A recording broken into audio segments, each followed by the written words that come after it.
আজকে যেহেতু লাইলাতুল মেরাজ, সঙ্গত কারণেই মেরাজের কথা বললেই ভালো হবে, নাকি বলেন? রাসূল পাক সাল্লাল্লাহু আলাইহি ওয়াসাল্লাম সহ এই পৃথিবীতে যত নবী এসেছেন সমস্ত নবীরা হচ্ছেন আল্লাহর মনোনীত, কেউ নির্বাচিত নন। নবীরা সব কি মনোনীত? কে মনোনীত করেছেন? আল্লাহ সুবহানাহু ওয়া তাআলা, তিনি মনোনয়ন দান করেছেন। নবীদের মধ্যে সমস্ত নবীরাই হচ্ছেন পূত পবিত্র, মাসুম, বেগুনাহ। লা নুফাররিকু বাইনা আহাদিন মির রুসুলি, আমরা নবীদের মধ্যে কোনো পার্থক্য সূচিত করি না, আমরা সমস্ত নবীদের উপরে ঈমান আনি। তবে নবীদের মধ্যে আল্লাহ রাব্বুল আলামিন কারো কারো ফজিলত কারো থেকে কিছু বেশি করেছেন, এ কথা আল্লাহ নিজেই বলেছেন, কারো ফজিলত কারো উপরে আমি প্রদান করেছি। তো কোরআনে কারীমে আল্লাহ পাক বলছেন যে কারো থেকে কারো একটু ফজিলত বেশি দেওয়া হয়েছে, কিন্তু সমস্ত নবীদেরকে তিনটি জিনিস দেওয়া হয়েছে সমানভাবে। কয়টি জিনিস? মনে রাখুন, তিনটি জিনিস সকলকে দেওয়া হয়েছে। একটি হচ্ছে ওহী, ওহী ছাড়া নবী হওয়া যায় না, ওহী সকল নবীতেই পেয়েছেন। 2 নম্বরে নবীদেরকে দেওয়া হয়েছে মুজিজা। 3 নম্বরে সমস্ত নবীদেরকে দেওয়া হয়েছে উন্নত মানের চরিত্র। একটা হচ্ছে ওহী, একটা মুজিজা, আর একটা উন্নত মানের চরিত্র। ওহী তো বুঝিনি, ওহী কি?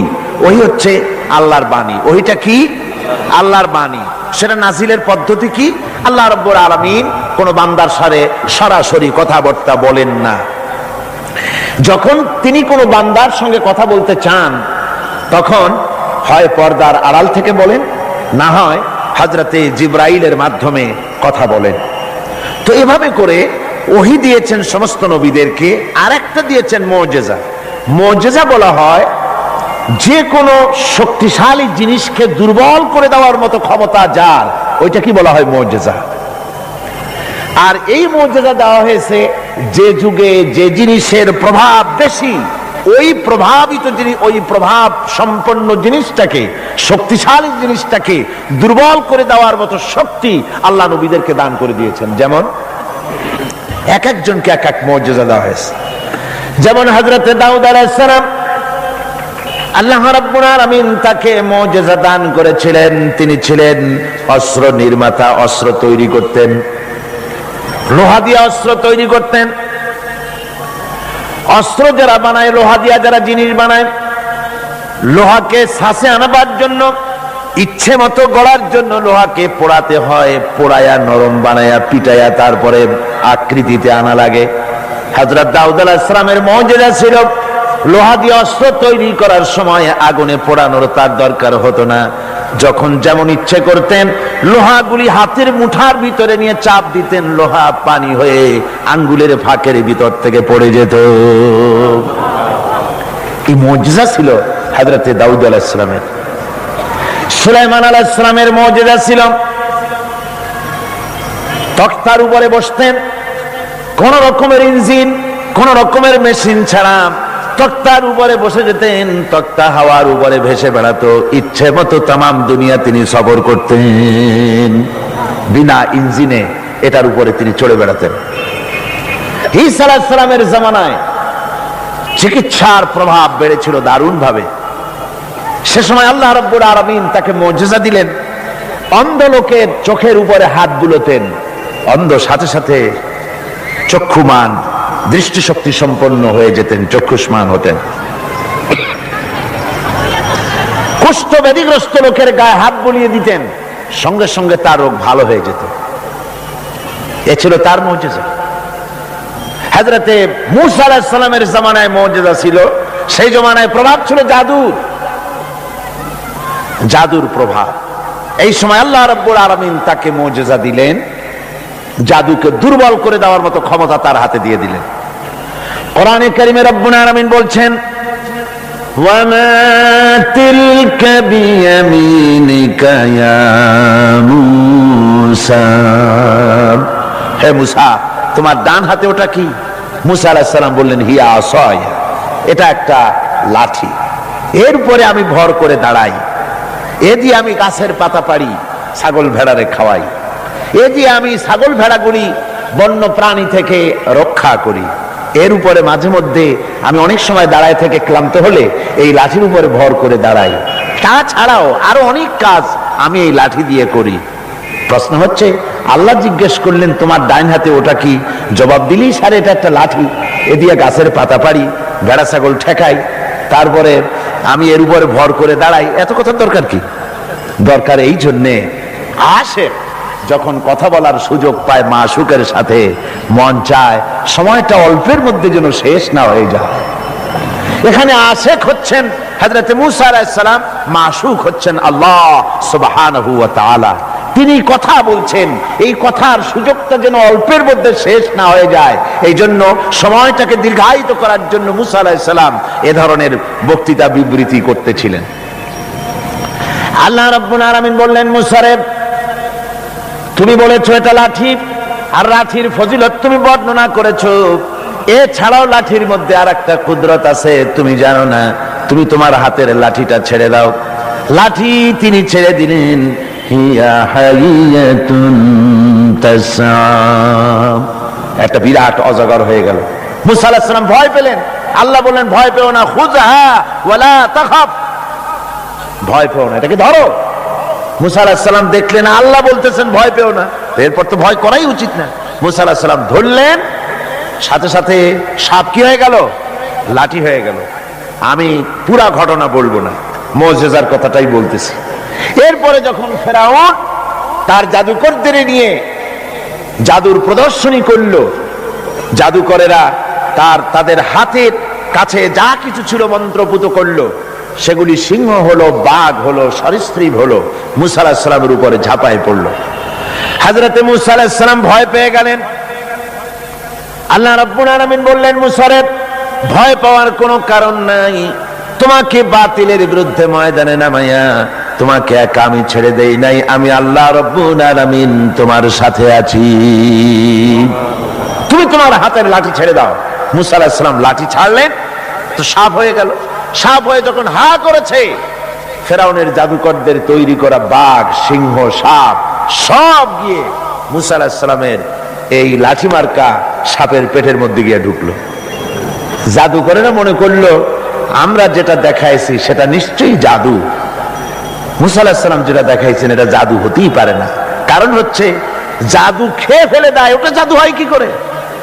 এটা জাদু না, এটা জাদুর চাইতে বড় কোন জিনিস, জাদুর বাবা অথবা দাদা, এই জাতীয় কিছু একটা হবে। বন্ধুগণ, এর নাম মুজিজা।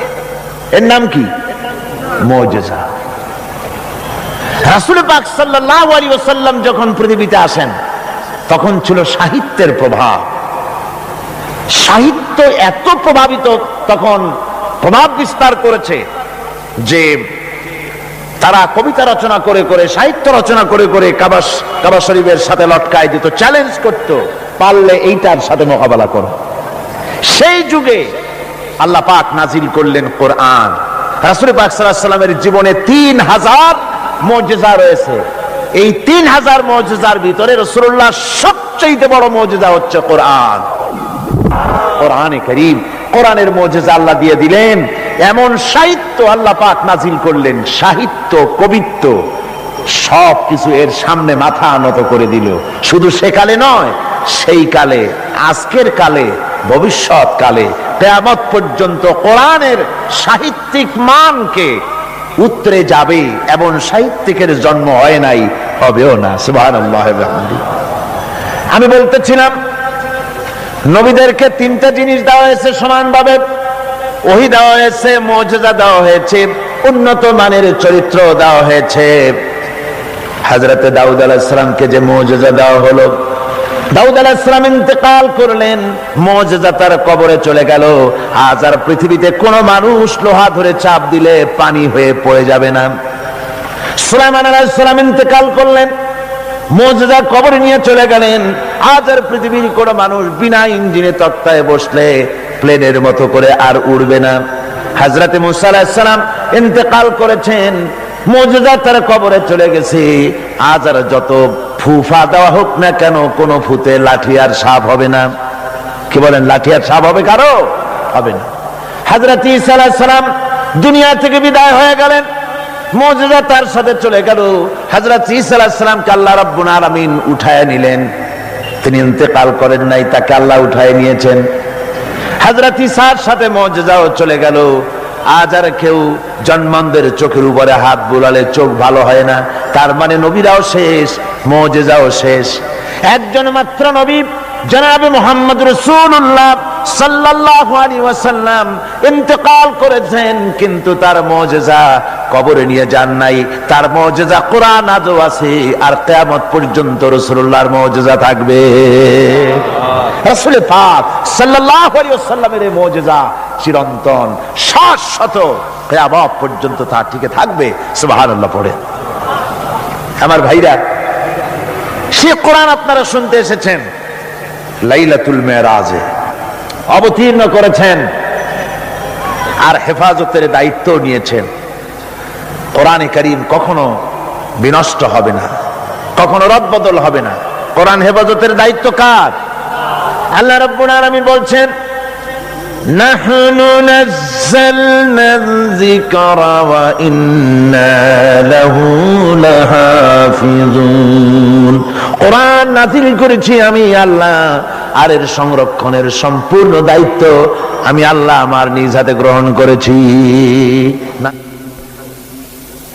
কখনো রদবদল হবে না। কোরআন হেফাজতের দায়িত্ব কার? আল্লাহ রাব্বুল আলামিন বলছেন, নাহনু নাযালনা যিকরা ওয়া ইন্না লাহু লাহাফিজুন। কোরআন নাযিল করেছি আমি আল্লাহ, আর এর সংরক্ষণের সম্পূর্ণ দায়িত্ব আমি আল্লাহ আমার নিজ হাতে গ্রহণ করেছি। নাযিল করেছি আমি, হেফাজতের দায়িত্ব আমার। সুবহানাল্লাহি ওয়া বিহামদিহি। হেফাজতের দায়িত্ব আল্লাহ নিয়ে নিলেন। কি সুন্দরভাবে হেফাজতের দায়িত্ব নিলেন। পৃথিবীতে কোনো কিতাবের হাফেজ নাই, কোনো বই হাফেজ নাই। কোন এত বড় একটা কিতাব, এটা কি সহজ ব্যাপার? এত বড় একটি কিতাব তা মানুষ মুখস্থ করেছে। আপনি আমাকে বলেন, যদি জানা থাকে, কোরআনের মতো এত বাক্য সম্বলিত কোন বই পৃথিবীর মানুষ, কোন ধর্মের মানুষ মুখস্থ করতে পেরেছে? যারা বলেন পেরেছে? পারে, কিন্তু কোরআন পেরেছে। আল্লাহ বলছেন, আমি সহজ করে দিছি মুখস্থ করার জন্য, তাই পেরেছ। কি সুন্দর হেফাজতের দায়িত্ব আল্লাহ নিলেন। এই গত অগস্ট, সেপ্টেম্বর, অক্টোবরে আমার লন্ডনে ইংল্যান্ডের সফর ছিল। তো একটা মাদ্রাসায়, ক্যানন স্ট্রিট এর এক মাদ্রাসার হেফজখানার একটা কি বলে তাহফিজুল কোরআন মাদ্রাসার বার্ষিক মাহফিলে বক্তৃতা করছিলাম। বিভিন্ন জায়গায় কোরআনে কারীমের মাহফিলে, হেফজখানায় ইংল্যান্ডে আলহামদুলিল্লাহ অনেক হেফজখানা হয়েছে। টাইটেল মাদ্রাসা 3টা হয়েছে সেখানে, আলহামদুলিল্লাহ পড়ে 3টা টাইটেল মাদ্রাসা হয়েছে। Islamic kindergarten school, high school, college এর সংখ্যা হয়েছে 30টি, আর হাজার হাজার মসজিদ হয়েছে, আলহামদুলিল্লাহ পড়ে। তো এরকম একটি হেফজখানার তারা তাদের বার্ষিক মাহফিল আমাকে দাওয়াত দিয়েছে। ওই হাফেজদের মাথায় পাগড়ি দস্তরবন্দি করতে হবে, তো আমাকে দাওয়াত দেওয়া হলো। একটা ছেলের মাথায় পাগড়ি পরালাম, তার বয়স খুব, আমার মনে হলো 8 বছর হবে। কোরআনে কারীমের হাফেজ হয়েছে। তাকে পাগড়ি পরায় আলোচনার মধ্যে আমি বললাম যে আল্লাহ পাক যেন আটলান্টিক মহাসাগরকে একটা ঝিনুকের মধ্যে ভরে দিয়েছেন। এই বাচ্চা ছেলেটা একটা ঝিনুকের মতো, আর কোরআনে কারীম আটলান্টিক মহাসাগরের মতো, তার থেকেও বড়। এই ঝিনুকের মধ্যে আল্লাহ পাক হেফাজত করেছেন। কোরআনে কারীম আল্লাহ পাক এভাবে মানুষকে মুখস্থ করার সুযোগ করে দিয়ে কোরআন হেফাজতের ব্যবস্থা করেছেন। এই কোরআনে কারীম যার উপরে অবতীর্ণ হয়েছে, তিনি হচ্ছেন বিশ্বের সর্বকালের, সর্বযুগের সর্বশ্রেষ্ঠ মহামানব। তিনি হচ্ছেন বিশ্ব নবী জনাবে মুহাম্মদ রাসূলুল্লাহ, সবাই বলেন সাল্লাল্লাহু আলাইহি ওয়াসাল্লাম। তারই মেরাজের রাত আজকে। পৃথিবীর কোন পয়গম্বরের মেরাজ হয়নি, একমাত্র হুজুরের মেরাজ হয়েছে। তার কারণ হুজুরের সম্মান সবচাইতে বেশি। সবচাইতে সম্মান কার বেশি? একটু জিকির করেন জোরে সোরে, লা ইলাহা ইল্লাল্লাহ। জাযাকাল্লাহ।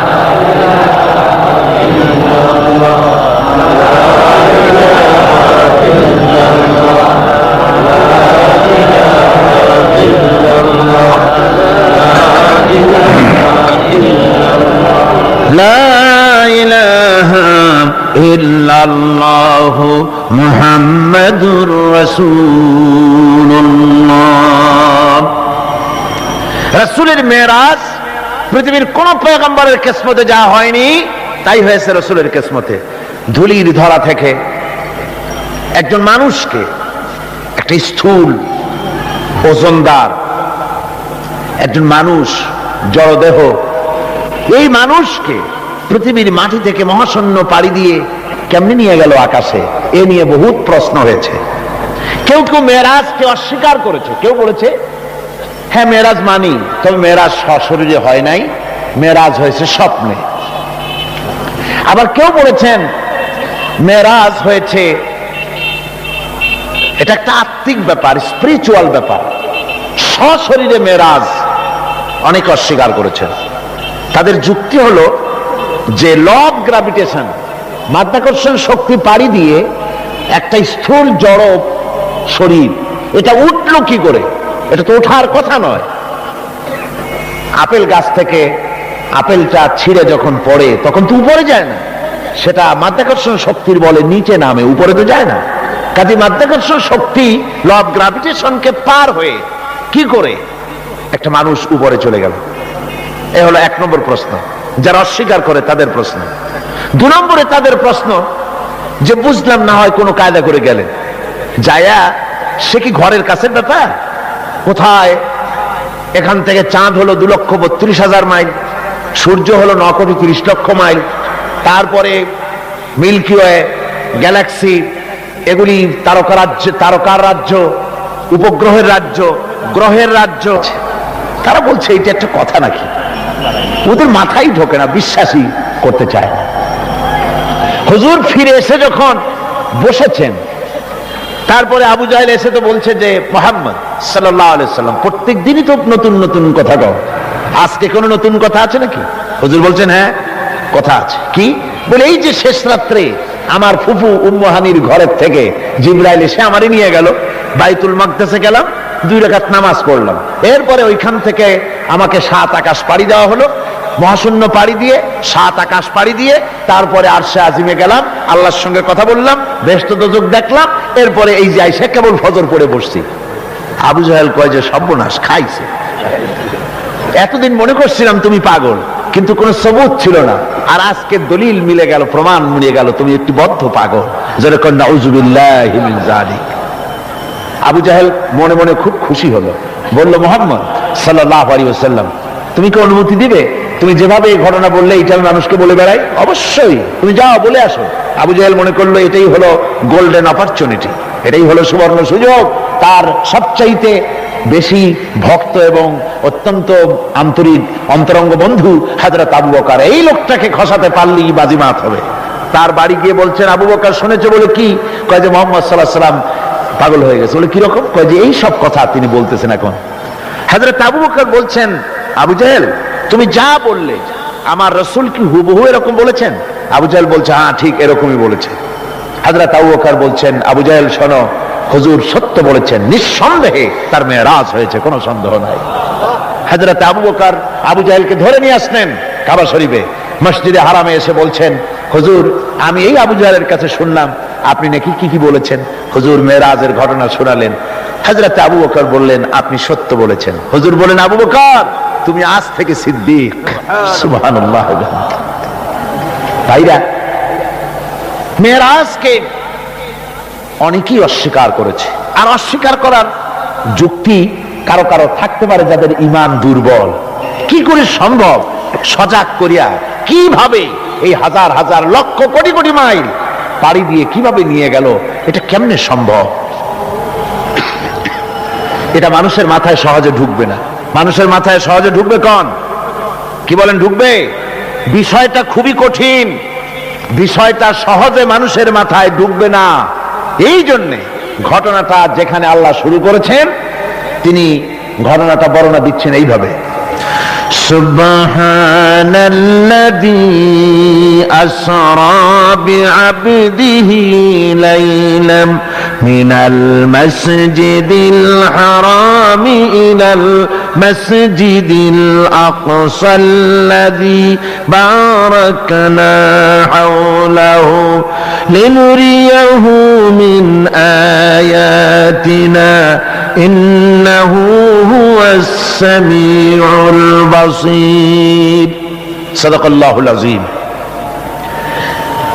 ঘটনাটার বিবরণ দিচ্ছেন আল্লাহ এভাবে, শুরু করছেন সুবহানাল্লাযী আসরা বিআবদিহি, সমস্ত অক্ষমতা দুর্বলতা থেকে মুক্ত সেই মহান সত্তা যিনি তার বান্দাকে ইসরা করিয়েছেন লাইলান, লাইলান রাতের একটি অংশ, পুরা রাত লাগে নাই, রাতের একটি অংশে তার বান্দাকে তিনি ইসরা করিয়েছেন মিনাল মসজিদিল হারাম ইলাল মসজিদিল আকসা, মসজিদে হারাম থেকে মসজিদে আকসা পর্যন্ত রাতের একটি অংশে ইসরা করিয়েছেন। রাতের ভ্রমণকে আরবিতে ইসরা বলা হয়। আর এই বাইতুল মুকাদ্দাস থেকে আরশে আজিম পর্যন্ত ভ্রমণের নাম হচ্ছে মেরাজ, সিঁড়ি। সেই সিঁড়িটা কিরকম হবে পরে বলছি। এখানে বলা হচ্ছে তোমরা তো জিনিসটাকে কঠিন মনে করো, যেটা কি করে সম্ভব, এটাকে কঠিন মনে করো, অসম্ভব মনে করো, কিন্তু কাজটা ঘটাইছেন এমন এক সত্তা সুবহানা, যিনি সমস্ত দুর্বলতা অক্ষমতা থেকে মুক্ত, মহান শক্তিশালী আল্লাহ ঘটনাটা ঘটাইছেন। কাজী তোমাদের এই চিন্তা কেন, যেটা কি করে হলো, কাজটা কে ঘটাইছেন? আল্লাহ সুবহানাহু ওয়া তাআলা তিনি ঘটাইছেন।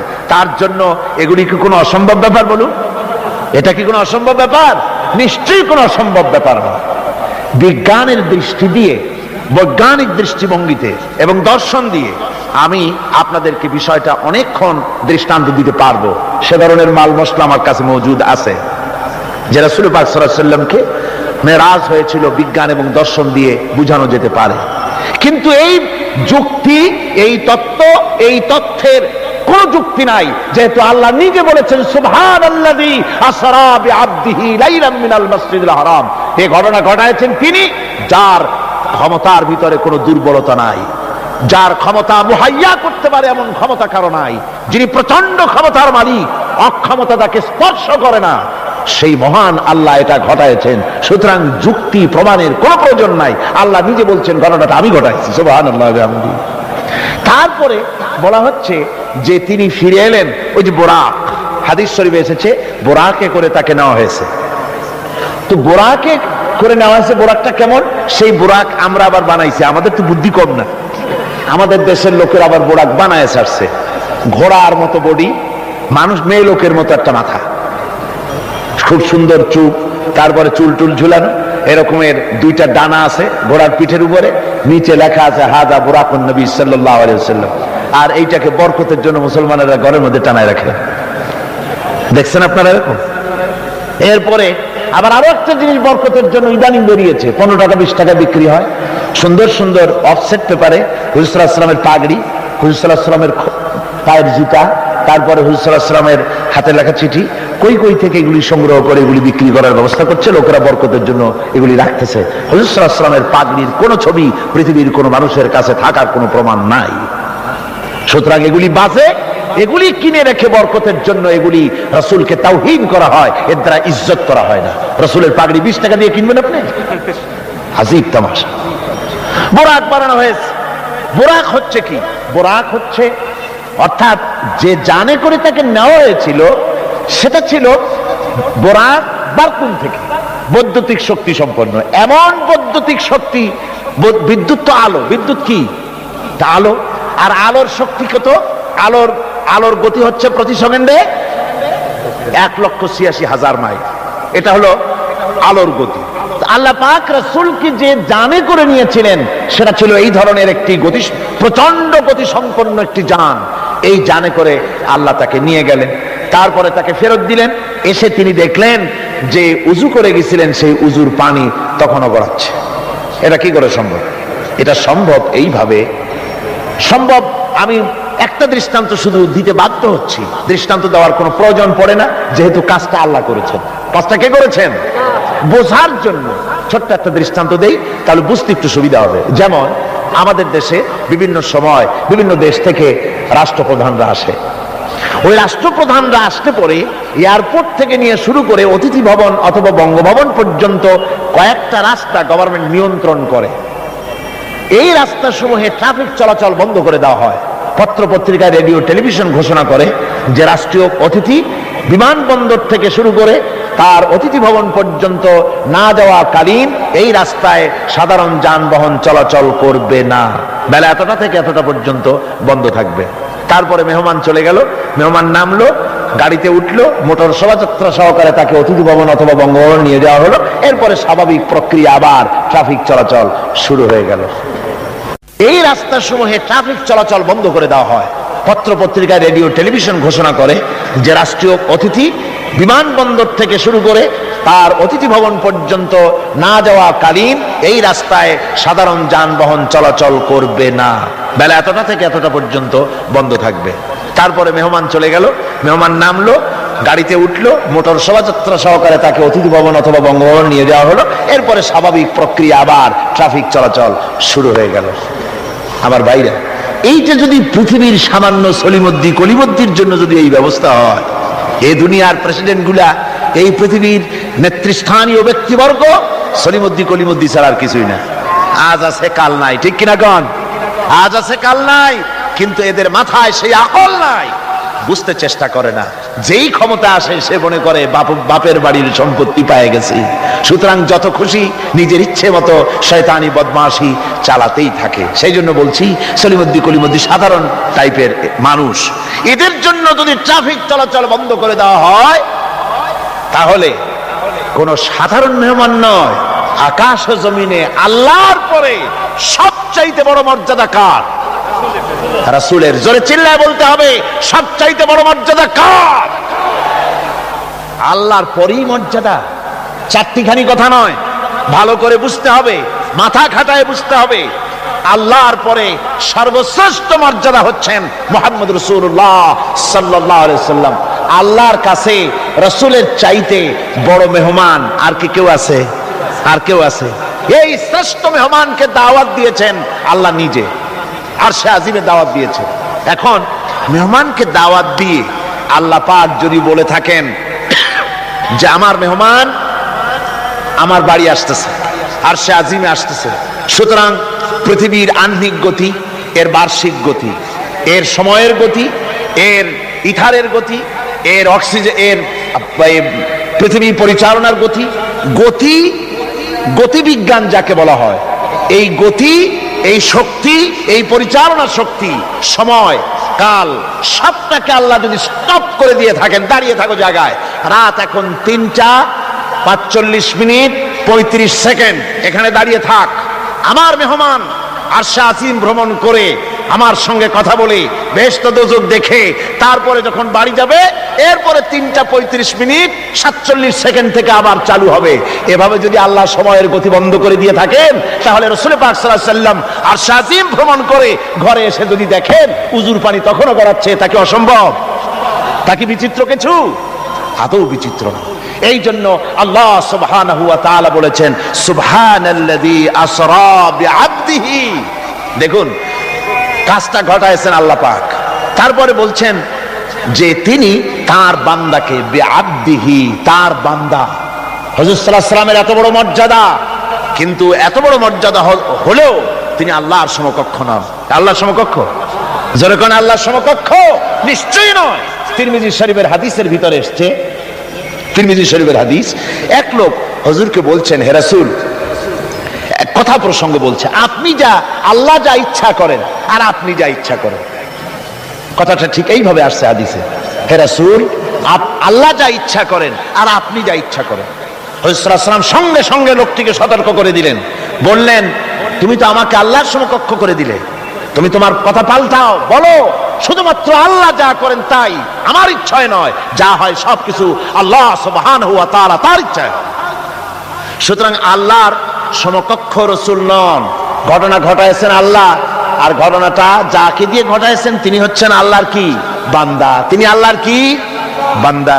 এই বান্দা শব্দ, এই আব কোরআনে কারিমে বহু জায়গায় হুজুরকে আল্লাহ পাক আব বলেছেন, নবীও বলেন নাই, রসুলও বলেন নাই, নামও নেন নাই, শুধু বলেছেন আব। এর দ্বারাই বোঝা যায় হুজুরকে আল্লাহ পাক বলেছেন। অর্থাৎ আব্দিয়াতের চাইতে বড় ডিগ্রি আল্লাহর কাছে আর কিছুই নাই। নবী রসুল গৌণ, মুখ্য হচ্ছে আব। মুখ্য কি ধরে কন? আব, আল্লাহর বান্দা হয়ে যাওয়া।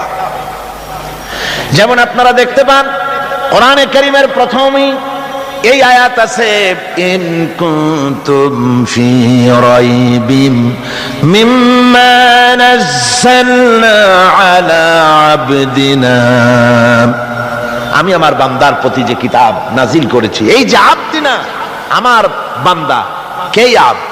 মুহাম্মদ রাসূলুল্লাহ সাল্লাল্লাহু আলাইহি ওয়াসাল্লাম। অন্য আয়াতের মধ্যে রব্বুল আলামিন বলেন, তাবারাকাল্লাযী নাযালাল ফুরকানা আলা আবদিহি লিয়াকুনা লিল আলামিনা নাযীরা। অতীব বরকতশালী সে আল্লাহ রাব্বুল আলামিন, যিনি তার বান্দার উপরে ফুরকান অবতীর্ণ করেছেন। কে সেই বান্দা? মুহাম্মদ সাল্লাল্লাহু আলাইহি ওয়াসাল্লাম। সুতরাং আবদিহি, তার বান্দাকে ইসরা করিয়েছেন মসজিদে হারাম থেকে মসজিদে আকসা পর্যন্ত। তারপরে সেখান থেকে নিয়ে গেলেন আরশে আজিমে, নিয়ে তাকে কি করলেন, দিলেনটা কি? এখানে কথা হচ্ছে, আমাদের দেশের লোকেরা বিভিন্ন সময় এই সব কথা আলোচনা করে বা ওয়াজের মধ্যে বলেন কেউ কেউ, যেটা হচ্ছে শুধুমাত্র নামাজ। আল্লাহ পাক তাকে মেরাজে নিয়ে নামাজ দিয়েছিলেন। আচ্ছা ভাই, শুধু নামাজ দেওয়াই যদি আল্লাহর উদ্দেশ্য থাকে, তা আবার বলে কি? কয় যে নামাজ তো দিচ্ছেন আল্লাহ 50 ওয়াক্ত। মুসা আলাইহিস সালামের সঙ্গে যদি দেখা না হইতো তাহলে আমাদের কাজ সর্বনাশ হয়ে যেত। মুসা আলাইহিস সালামের সঙ্গে দেখা হওয়ার কারণে কিছুটা কনসেশন আমরা পাইছি, অন্তত 45 ওয়াক্ত তো কমছে। তাহলে বোঝা গেল মেরাজ হয়েছিল শুধু নামাজের জন্য। কথাটি সঠিক নয়। নামাজের জন্য মেরাজ হওয়ার দরকারটা কি? যুক্তিতে আসে না। হজের জন্য তো মেরাজ দরকার হয় নাই, যাকাতের জন্য তো মেরাজ দরকার হয় নাই, জিহাদের জন্য তো মেরাজ দরকার হলো না, ইমানের জন্য তো মেরাজ দরকার হলো না। মেরাজ শুধু নামাজের জন্য দরকার হলো কেন? বিষয়টা শুধু নামাজ নয়। নামাজ এই পরিভ্রমণের, এই ভ্রমণকালীন সময়ের আল্লাহ পাকের একটি নির্দেশ। মূল ঘটনা ভিন্ন। মূল ব্যাপারটি হলো রাসূল পাক সাল্লাল্লাহু আলাইহি ওয়াসাল্লামের মেরাজ যখন হয় তখন মক্কি জিন্দেগীর 12 বর্ষ পূর্ণ হয়েছে। মক্কি জিন্দেগীর নবুয়তের জীবনের 1 যুগ পূর্ণ হয়ে গেছে। তাওহীদের দাওয়াত, তাবলীগে দ্বীনের কাজ একটি চূড়ান্ত পর্যায়ে এসে গিয়েছে। এখন এই তাওহীদ, রিসালাত ও আখিরাতের উপরে ভিত্তি করে একটি নতুন সমাজ গঠনের পালা এসেছে। সেই নতুন সমাজ গঠনের জন্য আল্লাহ রাব্বুল আলামিন তাকে আপন দরবারে ডেকে নিলেন। আর নতুন নতুন কিছু তথ্য, একটি নতুন স্টেট পরিচালনার জন্য যা কিছু প্রয়োজন, কিছু মূল নীতি আল্লাহ রাব্বুল আলামিন তাকে দান করালেন। আর জান্নাত এবং জাহান্নাম রাসূলের চোখে দেখিয়ে দিলেন পরিষ্কার করে, যাতে করে তিনি মানুষকে ভালো করে দেখে তিনি মানুষকে বুঝাতে পারেন। এজন্য এই দৃশ্যগুলিও রাসূলের সামনে আল্লাহ পাক তুলে ধরলেন। রাসূল পাক সাল্লাল্লাহু আলাইহি ওয়াসাল্লাম ফিরে আসার পর তাকে এই নতুন রাষ্ট্র পরিচালনার জন্য যে মূল নীতিগুলি আল্লাহ পাক তাকে দিয়েছেন, যাকে মেরাজের পেগাম বলা হয়। মেরাজের কি বলা হয়? পেগাম।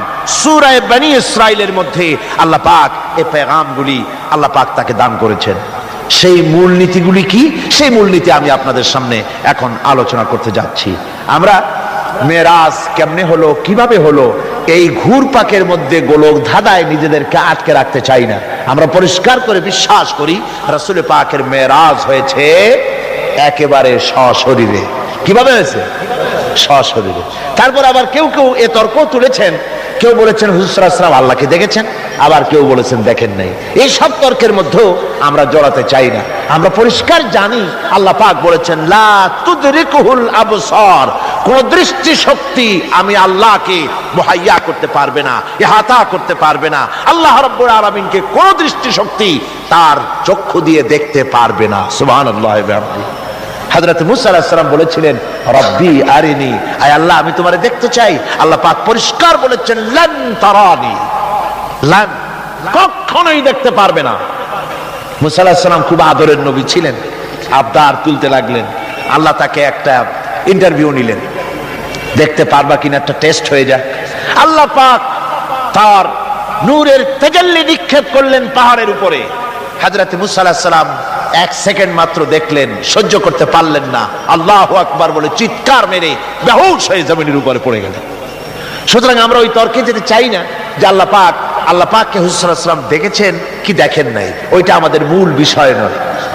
আমাদের বিষয় হচ্ছে মেরাজ থেকে রাসূলুল্লাহ পেলেন কি, উম্মতের জন্য আনলেন কি, এটাই হলো আমাদের সবচেয়ে বড় প্রয়োজনীয় বিষয়। আল্লাহ পাক রাসূলকে যে জিনিসগুলি দিলেন, একটা নতুন স্টেট করতে যাচ্ছেন, ওই সময় যখন মানুষ অধিকার বঞ্চিত, যখন নারীর অধিকার নাই, যখন শ্রমিক তার শ্রমের মূল্য পায় না, কৃষক তাদের উৎপাদিত পণ্যের সঠিক দাম পায় না, নারী আর পুরুষ, নারীগুলি হয়েছে ভোগের সামগ্রী, সন্তান উৎপাদনের বিশেষ ক্ষেত্র। তারপরে মানুষে মানুষে হানাহানি, মারামারি, কাটাকাটি, অশ্লীলতা, পাপাচার, জেনা আর ব্যভিচার, সুদ, ঘুষ, এতিমকে ঠকানো, গান বাজনা ইত্যাদি দিয়ে গোটা দেশটা যখন রসাতলে, গোটা পৃথিবী যখন ত্রাহি ত্রাহি করছে মজলুম জনতা, সেই সময় ইসলামের এই নতুন স্টেটের ভিত্তি দিতে যাচ্ছেন মুহাম্মদ রাসূলুল্লাহ সাল্লাল্লাহু আলাইহি ওয়াসাল্লাম।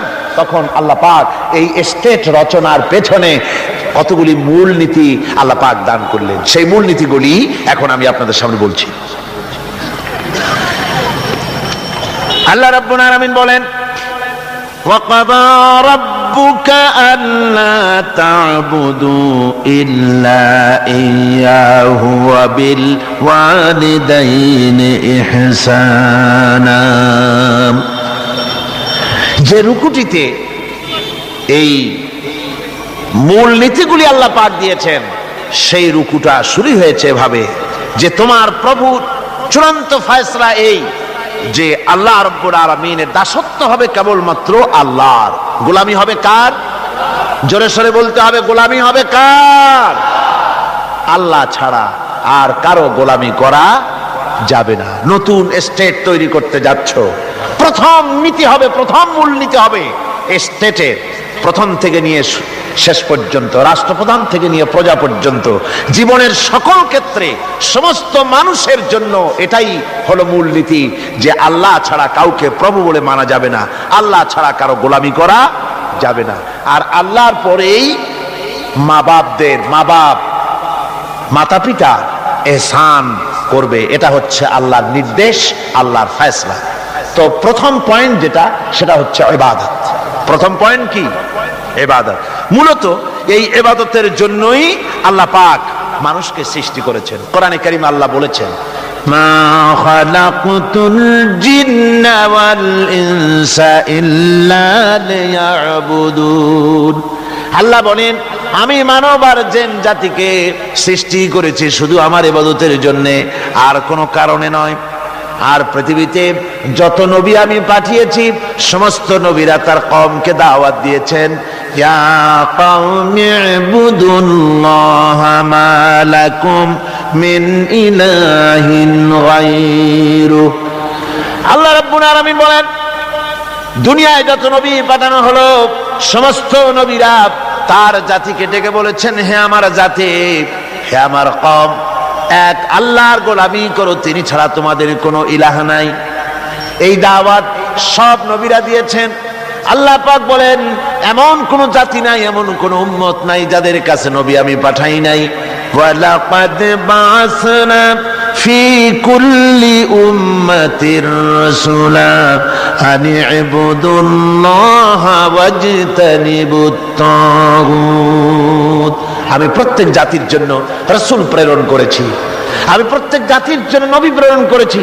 তাদের দাওয়াত ছিল আনি ইবুদুল্লাহ ওয়াজতানিবুত তাগুত, এক আল্লাহর গোলামি করো, এক আল্লাহর দাসত্ব করো, আর তাগুতকে বর্জন করো। তাগুত হচ্ছে সেই শক্তি যে শক্তি শুধু নিজেই আল্লাহর আইন অমান্য করে বসে থাকে না, বরং অন্যদেরকেও আল্লাহর আইন অমান্য করতে বাধ্য করে। যেমন মনিবের গোলামি করে তার চাকর, চাকর মনিবের আনুগত্য করে, এটাকে আরবিতে বলা হয় ইবাদত। সরকারের আনুগত্য করে জনগণ, এটা আরবিতে এই আনুগত্যটা কি ইবাদত বলা হয়। এভাবে গোটা পৃথিবীর যা কিছু আমরা দেখি আর দেখি না সব কিছু আনুগত্য করে আল্লাহ রাব্বুল আলামিনের। কার আনুগত্য করে? চন্দ্র, সূর্য, গ্রহ, নক্ষত্র, সৌররাজি, ভূমণ্ডল, নবমণ্ডল সব গোলামি করে আল্লাহ। সুতরাং এই গোলামিকে আমরা, এটাকে ইবাদত বলা হয়। সবাই আল্লাহর আনুগত্য করছে, আল্লাহর ইবাদত করছে। সমস্ত মানুষ মনকে নরম করে বিশাল আকাশের মালিক, আমাদের হায়াতের মালিক, আমাদের মওতের মালিক, আমাদের সুখ দুঃখের মালিক, আমাদের মনিব, আমাদের রব, সর্বস্রষ্টা, সর্বশ্রেষ্ঠ মালিক মহান আল্লাহ রাব্বুল আলামিনের সামনে মাথা নিচু করে একান্ত গোলামের মতো, ভিক্ষুকের মতো, কাঙ্গালের মতো জীবনের সব দুঃখ দুর্দশা আল্লাহর কাছে বলবো। আমরা আমাদের গুনার কথা বলবো, আল্লাহর কাছে মাপ চাইবো। আল্লাহুম্মা আমিন। ربنا ظلمنا أنفسنا وإن لم تغفر لنا وترحمنا لنكونن من الخاسرين ربنا ظلمنا أنفسنا وإن لم تغفر لنا وترحمنا لنكونن من الخاسرين ربنا لا تزغ قلوبنا بعد إذ هديتنا وهب لنا من لدنك رحمة إنك أنت الوهاب رب العالمين লক্ষ লক্ষ মুসলমান নরনারী 5 দিন ব্যাপী কোরআনে কারীমের তাফসীরের মাহফিল শেষ করে আজকে আকাশের নিচে বসে কাঙ্গালের মতো, ভিক্ষুকের মতো গুনার বোঝা মাথায় নিয়া তোমার দরবারে ছোট ছোট 2 হাত তুলে ধরেছি। রব্বুল আলামিন, আমাদের গুনার দিকে নজর করো না, আমাদের গুনার দিকে তাকায়ও না। আমরা এত গুনাহ করেছি, সেদিকে তাকালে হয়তো রহমত করতে ইচ্ছে করবে না। আয় আল্লাহ, আমাদের গুনার দিকে তাকায়ও না, আমাদের চোখের দিকে তাকাও, আর আমাদের মুখের কাকুতি মিনতির দিকে তাকায়া আমাদের জিন্দেগির গুনাহ আল্লাহ মাফ করে দাও। রব্বুল আলামিন, এই 5 দিন তাফসীর করতে গিয়ে যদি কোনো ভুল আমি করে থাকি, আয় আল্লাহ, আমি মানুষ, ইলম কালাম নাই, আমি যদি কোনো ভুল করে থাকি আল্লাহ তুমি দয়া করে আমাকে মাফ করে দাও। কোনো ভুল কথা যদি বলে থাকি তোমার বান্দাদের স্মৃতি থেকে তা মিটাইয়া দাও। আয় আল্লাহ, হক কথা যা বলেছি, কোরআনের কথা, হাদিসের কথা, তেলাওয়াত যা হয়েছে, জিকির আজগার হয়েছে, আল্লাহ এতে তুমি খুশি হয়ে যে সওয়াবটুকুন দিবে, আল্লাহ দয়া করে সওয়াবটুকুন সরওয়ারে কায়নাত, আশরাফুল আম্বিয়া, সাইয়্যিদুল মুরসালিন, রাহমাতুল লিল আলামিন জনাবে মুহাম্মদুর রাসূলুল্লাহ সাল্লাল্লাহু আলাইহি ওয়াসাল্লামের রূহ মুবারকে পৌঁছায়া দাও। রব্বুল আলামিন, तमाम পৃথিবীর মাটির নিচে যত মুমিন মুমিনাত শুয়ে আছে আল্লাহ তাদের আরওয়ার পরে সওয়াব পৌঁছায়া দাও। রব্বুল আলামিন, আমরা বড় গুনাহগার। এই মুহূর্তে মনে পড়ে গেল আমাদের আব্বাজানের কথা, আমাদের মায়ের কথা মনে পড়ে গেল। আল্লাহ,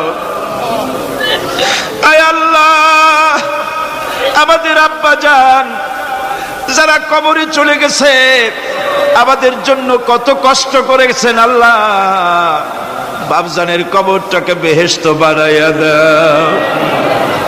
রব্বুল আলামিন, আব্বার কথা কি বলা যায়? আমাদের মানুষ করার জন্য কত কষ্ট করেছেন, কত মিথ্যা মামলা করেছেন, কত বাড়ি ঘর করে গেছেন আমাদের জন্য। একটা পয়সা নিয়ে যান নাই, কিছু নিয়ে যায় নাই, খালি হাতে চলে গেছে। আল্লাহ, বাপজানের কবরটা বেহেশত বানাইয়া দাও। রব্বুল আলামিন, জনম দুঃখিনী মা, আমাদের মা যাদের বিদায় হয়ে গেছে আল্লাহ বেহেশতের বাগান বানায়া দাও কবরটারে। আল্লাহ, কবরগুলিকে জান্নাতুল ফেরদাউস বানায়া দাও।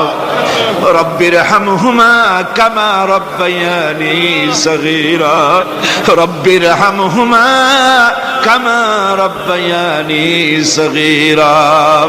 আয় আল্লাহ, মায়ের বুকের দুধগুলো চুষে চুষে খেয়েছি, মায়ের কষ্ট দিছি, মায়ের কোলে পেশাব পায়খানা করেছি। আয় আল্লাহ, মায়ের সাথে যত বেয়াদবি হয়েছে আল্লাহ আমাদের মাফ করে দাও। আল্লাহ মায়ের কবরটাকে জান্নাতুল ফেরদাউস বানায়া দাও।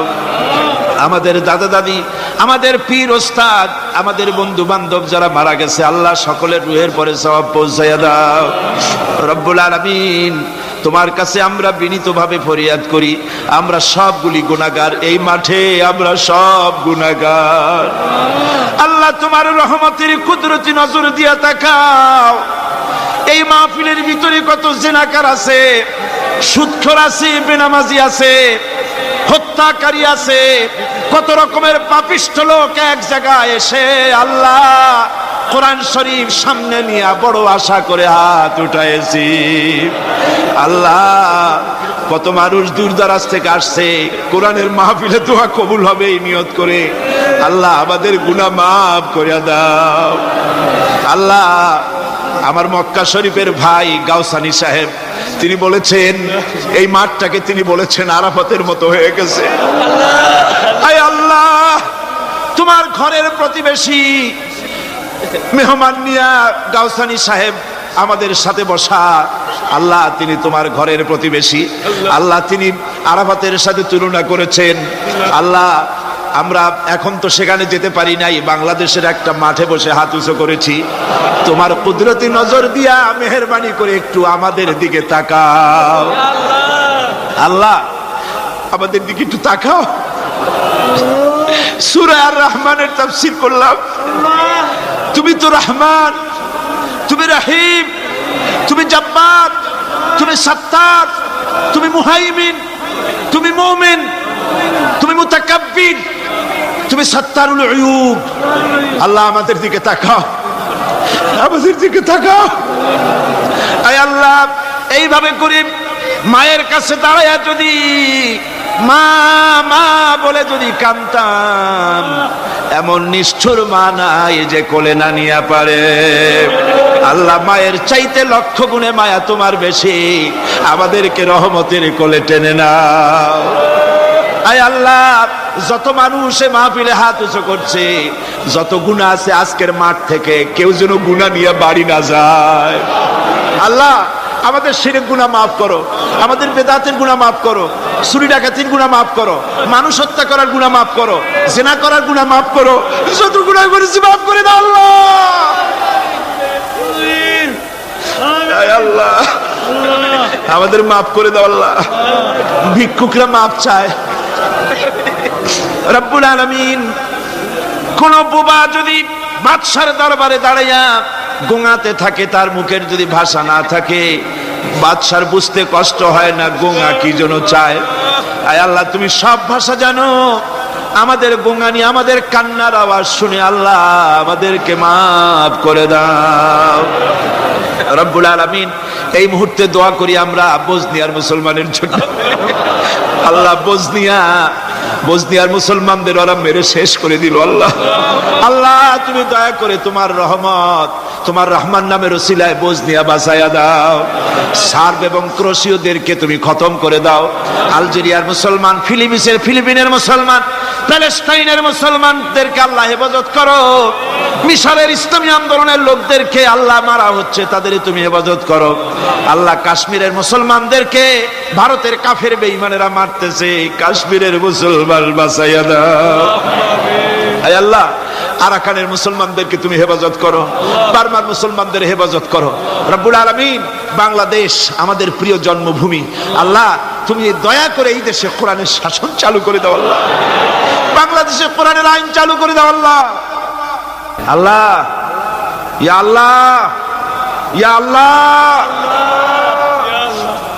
আমার ভাইরা, হুজুর সাল্লাল্লাহু আলাইহি ওয়াসাল্লাম আরাফাতের ময়দানে দুহাত উঁচু করে দিয়ে আল্লাহর কাছে চাইছিলেন, যাতে তার বগল দেখা গিয়েছিল, হাদিস শরীফে এসেছে। আল্লাহর কাছে দুটো হাত উঁচু করে দিয়ে চান, ইয়া আল্লাহ। আল্লাহ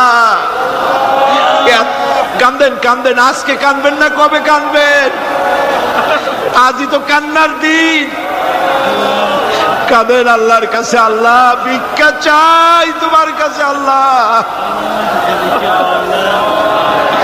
আল্লাহ অনেকের রোগ ব্যাধি আছে, মাফ করে দাও আল্লাহ। আজকের এক মহিলা আমার সঙ্গে টেলিফোনে কাঁদলেন, 20 বছর পর্যন্ত রোগে ভুগতেছেন। রাহেল আক্তার লাকি তার নাম। 20 বছর পর্যন্ত ভুগতেছে রোগে, কাঁদতেছে, বলছে বিশ্বাস করি কোরআনের মাহফিলে দোয়া কবুল হবে, অপারেশন যেন লাগে না, দোয়া করেন এই মহিলাকে যেন আল্লাহ অপারেশন না লাগায় ভালো করে দেন। আমি 1 মিনিট ছেড়ে দিলাম। যার যার মনের কথা মাথা নিচু করে চক্ষু বন্ধ করিয়া একেবারে গোলামের মতো, ভিক্ষুকের মতো হয়ে আল্লাহর কাছে বলেন। যার যার মনের যা চাওয়ার আছে আল্লাহর কাছে চান, কেঁদে কেঁদে চান।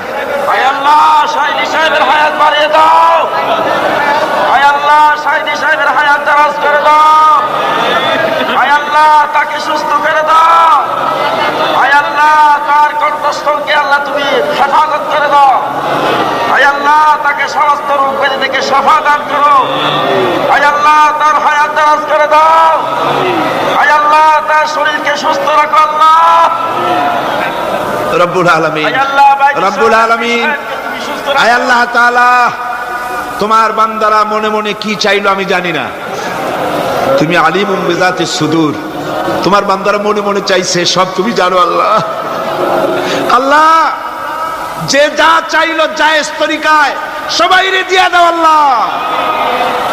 আমার মা বোনেরা, মেয়ে লোক মানুষ, পেটে বাচ্চা, কোলে বাচ্চা, কষ্ট করে মা বোনেরা বহুত দূর দারাজ থেকে এসেছে আল্লাহ। আমার মায়েরা বোনেরা যারা আসছে আল্লাহ, কিয়ামতে তাদেরকে খাদিজা এবং আয়েশার কাতারে দাঁড় করায় দিও আল্লাহ। আমার মা বোনদেরকে পর্দায় থাকার তৌফিক দিও আল্লাহ। মা বোনদেরকে তুমি হেফাজত করো। যত রিকশাওয়ালা এসেছে আল্লাহ, এত কষ্ট তারা করে, ওদের ভাগ্য তুমি উন্নতি করে দিও আল্লাহ। রিকশাওয়ালা, ঠেলাওয়ালা, কুলি, মজুর, আল্লাহ সকলের উপরে তোমার রহমত নাজিল করো। কলেজ বিশ্ববিদ্যালয়ের শিক্ষক, ছাত্র, ডিসি, এসপি, জজ, ব্যারিস্টার, ম্যাজিস্ট্রেট, আইনজীবী, বুদ্ধিজীবী, সাহিত্যিক, সাংবাদিক, প্রকৌশলী, চিকিৎসক, কৃষিবিদ, আল্লাহ সকলের উপরে তোমার রহমত নাজিল করো আল্লাহ। বিশেষ করে আল্লাহ আমাদের দেশে একজন আওলাদে রাসূল আছেন, সৈয়দ আব্দুল আহাদ আল মাদানী। সেদিন দেখলাম স্বাস্থ্য একেবারে ভেঙে গেছে আল্লাহ, তুমি তাকে হায়াতে তাইয়্যিবা সেহাতে কুল্লিয়া দাও, তাকে তুমি সুস্থ রাখো, ভালো রাখো আল্লাহ। তার প্রতি তোমার রহমত নাজিল করো আয় আল্লাহ তাআলা। বাইতুস শরীফের পীর, মুজাহিদে মিল্লাত মাওলানা শাহ আব্দুল জব্বার সাহেবের হায়াত দারাজ করো, সুস্থ রাখো, দ্বীনের খেদমত আরো বেশি করতে পারে তৌফিক দাও আয় আল্লাহ তাআলা। তুমি দয়া করে আমাদের বিবি, বাল বাচ্চা যা দান করেছো সবগুলিকে নামাজি বানাও আল্লাহ, দিনদার বানায় দাও রব্বুল আলামিন। গারাঙ্গিয়ার পীর সাহেব, বাঁশখালীর পীর সাহেব, আরো অনেক জায়গার পীর সাহেব আল্লাহ, সকলের উপরে তোমার রহমত নাজিল করো আল্লাহ রব্বুল আলামিন। হকপন্থী পীর, হকপন্থী আলেম সব ঐক্যবদ্ধ করে দাও আল্লাহ। আল্লাহ অনেক কথাই তো বললাম, তুমি কি বিরক্ত হবে আল্লাহ? তুমি বলেছো দুনিয়া আস্তাজিব লাকুম, আমারে ডাকো আমি ডাকের সাড়া দেব আল্লাহ। আমরা জানি রাত যত বেশি হয় দুনিয়ার সরকারের অফিসগুলি সব বন্ধ হয়ে যায়, কিন্তু তোমার কারবার তো উল্টা।